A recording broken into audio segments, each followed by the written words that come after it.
The third plague pandemic. Most people know about the Black Death of the Middle Ages, but far fewer know about the third plague pandemic, which erupted in the 19th century and killed millions.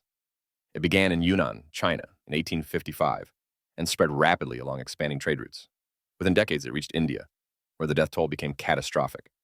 Over 12 million people died in India alone, with millions more across Asia, Africa, and eventually even the Americas. The cause? The same bacterium as the Black Death, Yersinia pestis, spread by fleas carried on rats. Steamships and railroads helped the disease move faster than ever before, turning local outbreaks into a global pandemic. Symptoms were terrifyingly familiar: sudden fever, painful swollen lymph nodes, called buboes, and a mortality rate that could reach over 60% without treatment. Pneumonic plague, the deadliest form, spread person to person and killed within days. But unlike earlier plague outbreaks, this pandemic also gave birth to modern plague science. In 1894, scientists finally identified Yersinia pestis as the culprit, and new public health measures began to fight it. Still, the damage was immense.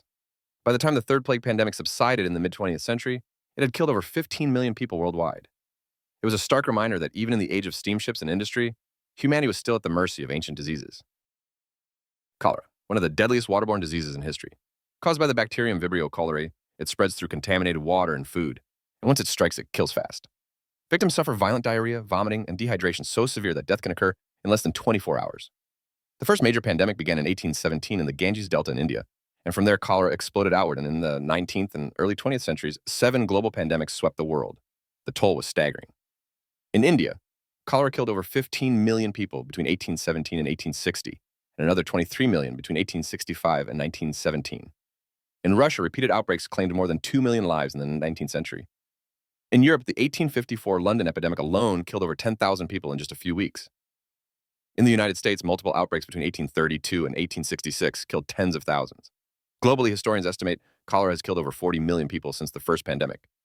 And it's not just history, it still lingers. The seventh pandemic, which began in 1961, continues today in parts of Africa, South Asia, and Haiti. Modern medicine, clean water, sanitation, and rehydration therapy has turned cholera from a death sentence into a treatable illness. But in places without access to clean water, it still claims tens of thousands of lives every year. Cholera reminds us that sometimes the deadliest killers aren't wars or weapons. They're hidden in something as simple and as essential as the water we drink. Tuberculosis. Tuberculosis, or TB, has haunted humanity for thousands of years, earning grim nicknames like consumption and the White Plague. Caused by the bacterium Mycobacterium tuberculosis, it primarily attacks the lungs, slowly wasting its victims away with chronic coughs, night sweats, fevers, and weight loss. Unlike cholera, which kills quickly, tuberculosis kills slowly and relentlessly. Archaeologists have found evidence of TB in Egyptian mummies over 4,000 years old. But it was in the 19th and early 20th centuries that TB reached its peak as one of the deadliest diseases in history. By the 1800s, TB was responsible for 1 in every 4 deaths in Europe. Entire families wasted away in crowded, unsanitary cities. In Britain alone, the disease killed over 70,000 people every year throughout the 19th century. Globally, it's estimated that over 1 billion people have died of tuberculosis in the last 2 centuries. Even in the 20th century, TB remained one of the top killers. Before antibiotics, sanatoriums were built to isolate patients, but survival rates were grim. Today, TB is still with us. The World Health Organization reports that in 2022 alone, 1.3 million people died from tuberculosis, making it the second leading infectious killer after COVID-19. Drug-resistant strains now threaten to undo decades of progress. In total, tuberculosis is believed to have killed more people than any other infectious disease in human history. A silent plague that has shaped societies, scarred generations, and continues to stalk the modern world. Malaria is one of humanity's oldest and deadliest enemies. Caused by parasites of the genus Plasmodium and spread by the bite of the Anopheles mosquito, malaria has stalked humans for tens of thousands of years. The symptoms are terrifying: high fevers, chills, sweats, and severe anemia. Left untreated, it can lead to organ failure, coma, and death. Unlike outbreaks that come and go, malaria is endemic, meaning it has persisted in many regions across history. The death toll is staggering. Historians estimate malaria has killed between 150 to 300 million people in the 20th century alone. Some researchers believe that across all of human history, malaria may have been responsible for half of all human deaths ever recorded. In the ancient world, it plagued the Greeks and Romans, crippling armies and empires. In the colonial era, malaria devastated European soldiers and settlers in Africa and Asia, where it was nicknamed the white man's grave. Even in the modern era, malaria is relentless. In 2019 alone, where 240 million people were infected and more than 600,000 died, most of them children under the age of 5 in sub-Saharan Africa. Unlike smallpox, malaria has never been eradicated. We have treatments, mosquito control, and now even promising vaccines, but the disease still grips large parts of the developing world. Over the centuries, malaria has not only killed millions, it has shaped migration, warfare, colonization, and global health policy.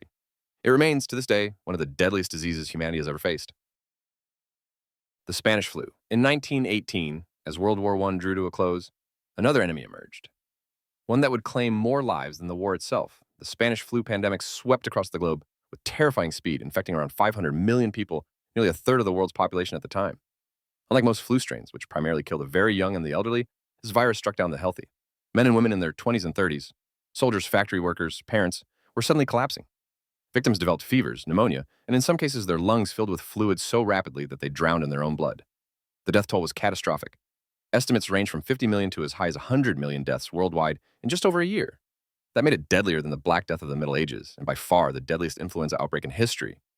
No country was spared. In India, the Spanish flu killed at least 17 million people. In the United States, 675,000 deaths were recorded, more than all American deaths in World War I and World War II combined. Entire communities were wiped out, and mass graves were dug to bury the dead. The origins of the flu are still debated, but censorship during the war meant the press in most nations avoided reporting on it. Spain, being neutral, covered the outbreak openly, giving rise to the name Spanish flu. By the time the pandemic ended in 1918, it had reshaped medicine, public health, and the way the world understood viruses.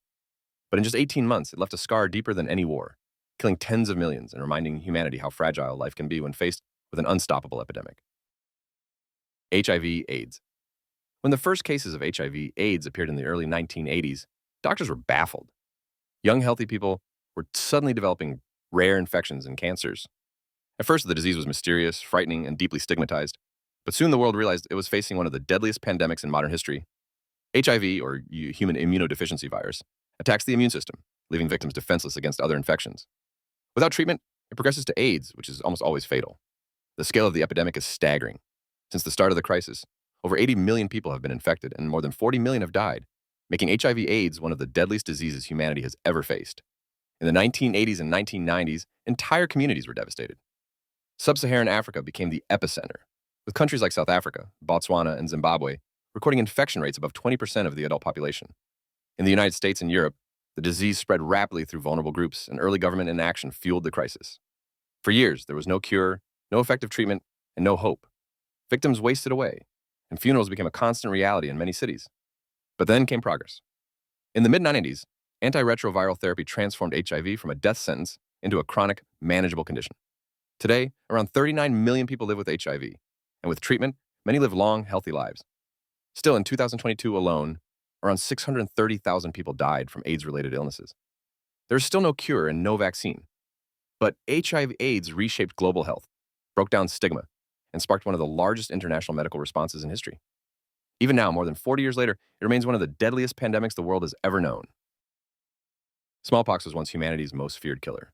Caused by the variola virus, it spread through droplets in the air or contaminated objects, leaving victims covered in painful blisters and pustules, high fevers, and crippling weakness. Those who survived were often scarred for life, blind or disfigured. But for hundreds of millions, survival never came. Historians estimate smallpox killed at least 300 million people in the 20th century alone, more than both world wars combined. And across all of human history, the death toll may have reached 500 million or more. Smallpox has shaped empires and changed the course of history. When Europeans brought the disease to the Americas in the 16th century, it wiped out entire indigenous populations. The Aztec and Inca empires crumbled as millions died, clearing the way for European conquest. The disease did not discriminate. Kings, peasants, soldiers, and children all fell victim. In some outbreaks, smallpox killed up to 30% of those infected. But smallpox also sparked one of medicine's greatest triumphs. In 1796, Edward Jenner developed the first vaccine, using cowpox to provide immunity. This breakthrough paved the way for modern vaccination. After centuries of devastation, a massive global effort led by the World Health Organization finally succeeded. In 1980, smallpox became the first, and so far only, human disease ever eradicated. Smallpox left scars on both bodies and civilizations. It was the deadliest viral disease the world had ever seen, until one plague of the Middle Ages proved even worse. The Black Death. In the mid-14th century, a silent killer swept across Europe, Asia, and North Africa, leaving devastation unlike anything the world had ever seen.